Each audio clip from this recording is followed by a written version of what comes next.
Selamat siang Sobat Jar, selamat datang di podcast ACS Talk, tempat dengan kita mengupas tuntas berbagai topik inspirasi. Perkenalkan, saya Ilmi Diardiati, peserta Latsar CPNS 2025 dari instansi Basarnas, unit kerja Kantor Pencarian dan Pertolongan Yogyakarta, Angkatan 13, kelompok 2. Kali ini kita akan membahas core value ASN berakhlak, sebuah landasan fundamental yang membentuk karakter dan profesionalisme ASN. Bersama saya, Bang Adi Fahronazi, seorang senior terampil, narasumber yang akan membantu kita memahami nilai-nilai berakhlak secara mendalam. Yuk, simak obrolan menarik kita kali ini. Tentu saja, mohon izin Bang, dengan menjadi seorang Bang Adi Fahronazi yang sekarang, pastinya sudah melewati tahap bertahap, jenjang per jenjang. Selain ilmu, pengalaman pasti juga sudah banyak terlewati oleh Bang Adi. Mulai dari diri besar, jenjang jagung, setelah itu tuh juga pengalaman dari operasi SAR yang telah dilaksanakan. Nah, berbicara tentang operasi SAR, pastinya Bang Adi punya nih salah satu cerita operasi SAR yang menarik dan kesan buat Bang Adi. Kira-kira itu operasi SAR di mana dan kapan-kapan? Saya ambil yang terdekat aja kali ya.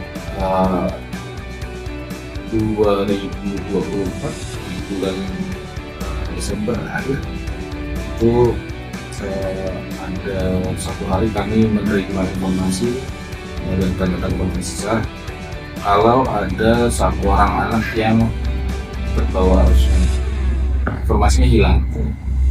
Jadi setelah kita telusuri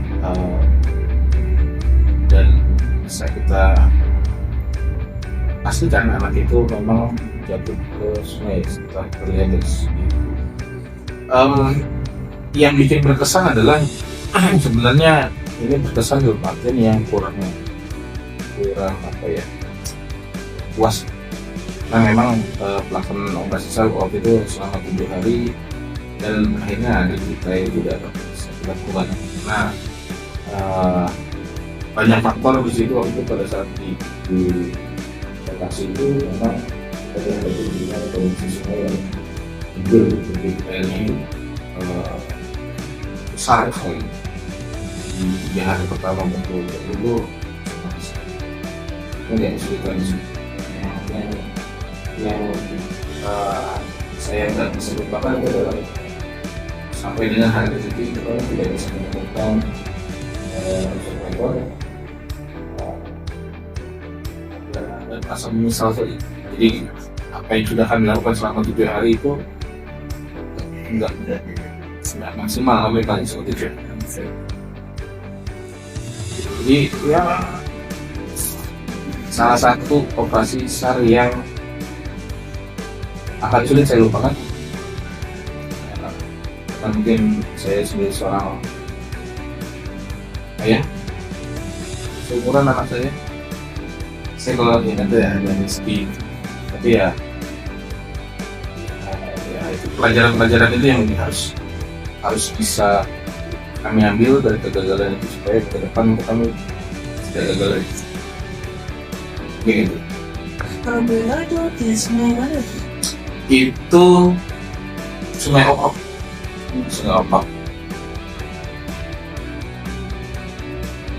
Kalau di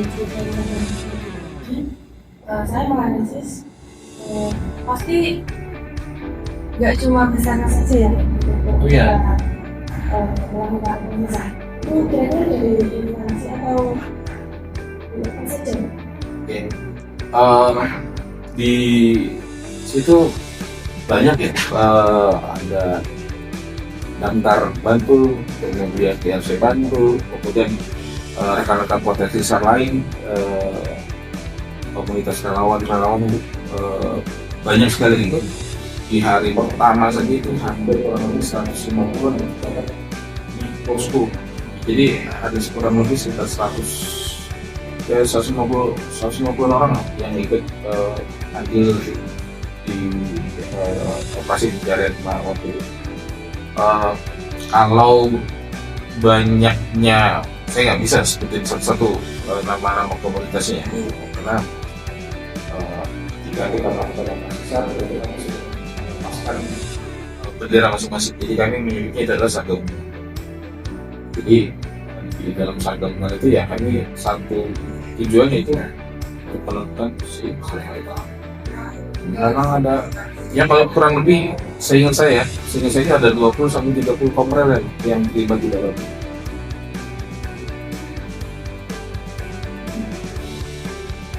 Di operasi SAR tadi ada nilai core value ASN, yaitu kolaboratif. Pada penerapan memberi kesempatan pada berbagai pihak untuk turut berkontribusi. Nah, kira-kira tantangan dari kerja tim itu apa saja? Di Jogja nih sense of apa ya, humanisnya itu agak tinggi sekali, kalau saya bilang tinggi sekali. Jadi banyak orang yang ikut di komunitas relawan itu ingin ikut operasi SAR, jadi carian turun lapangan. Tapi faktanya banyak yang belum atau tidak memiliki kualifikasi. Contoh kita ada operasi SAR di air, banyak yang ternyata itu tidak bisa, tapi memaksakan untuk ikut operasi SAR. Satu sisi, kalau kita melihat dari sisi kepemilikan itu akan bagus. Tapi kalau kita lihat dari sisi safety itu akan sangat buruk sekali, karena resikonya akan seperti itu. Nah, kesulitan kami di lapangan adalah kami harus mengontrol rekan-rekan potensi SAR itu yang memang tidak memiliki kualifikasi atau tidak safety, tidak boleh. Nah, kadang ada 1-2 orang yang memang ngeyel pengen ikut ya. Agak sulit. Kenapa? Karena ketika kita larang, orangnya tolong pun dilarang. Sebenarnya bukan masalah itu. Yang kita khawatirkan adalah dari sisi safety-nya. Akhirnya pada saat itu kita kasih pengertian ke orangnya, kalau membantu itu nggak harus langsung turun. Di pos pun juga membantu, dan secara organisasi semua logistik membantu.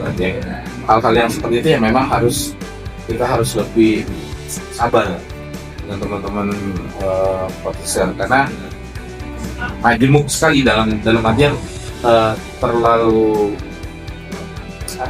beragam dari sisi tingkat pendidikan, kemudian tingkat emosinya juga terlalu banyak lah, maksudnya kepentingan kepala udah. Jadi ya kesulitannya di situ. Lalu dari tantangan tadi Bang, bagaimana cara mengatasinya? Cara mengatasi ini gampang. Jadi setiap ini yang kami lakukan, setiap ada pelaksanaan operasi SAR, setiap pagi kita sebelum berangkat operasi SAR kita briefing, kita sampaikan rencana operasi di hari ini. Dari situ juga kita melihat dan kita bagi timnya yang tidak safety dan tidak siap, kita akan pisahkan bagi kelompok. Supaya kita bisa mengontrolnya. Yang ini sisi sebelah kiri siap, sisi sebelah kanan nggak siap. Berarti yang sebelah kanan ini kita posisikan di posisi yang lain. Misalkan kita tempatkan di titik-titik yang memang tidak perlu turun ke air, hanya pemantauan saja. Yang sebelah kiri ini kita bagi 2 lagi. Jadi pagi sampai siang tim yang satu, tim yang kedua siang sampai sore. Karena kita harus manage tenaga, jangan sampai kalau sudah fatigue akan konsentrasi berkurang. Sementara yang ada survivor yang harus kita cari, maka kita harus berdiri di situ. Nah, itu satu pada saat briefing awal pagi sebelum berangkat. Kemudian sorenya setelah selesai operasi itu biasanya kita akan melaksanakan briefing, evaluasi kegiatan selama 1 hari itu apa yang dilakukan. Dari tiap sudut nanti akan melaporkan kegiatannya. Hasil dari evaluasi itu, hasil dari lapor itu akan kita lakukan perencanaan untuk besok paginya. Pada saat briefing nanti akan kita sampaikan. Biasanya pada saat evaluasi itu semua pendapat dari rekan-rekan semuanya kita tampung dan kita bahas banget. Akhirnya rencananya nanti akan disepakati bersama dan besok akan disampaikan kembali. Begitu tuh sampai dengan korban ditemukan atau memang sudah tidak.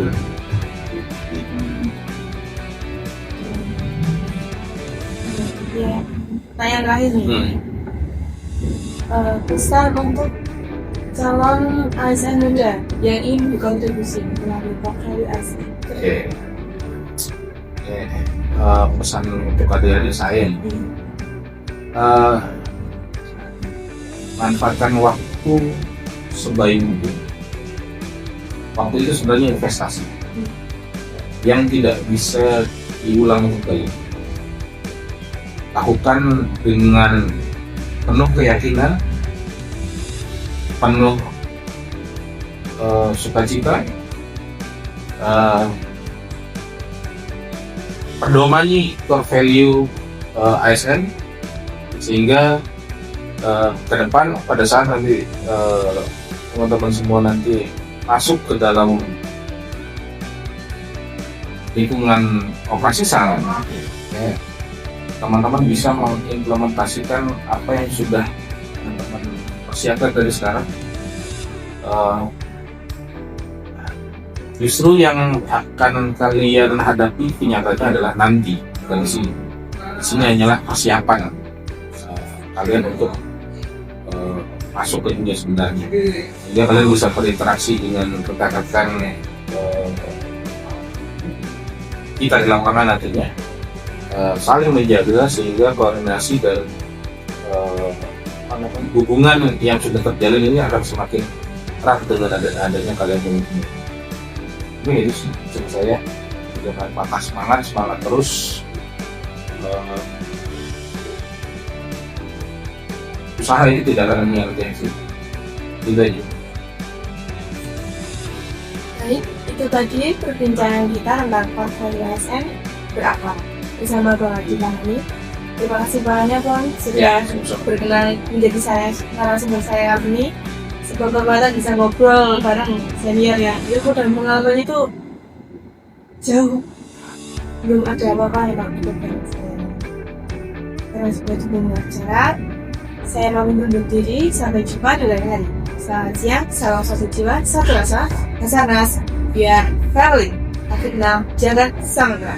Terima kasih.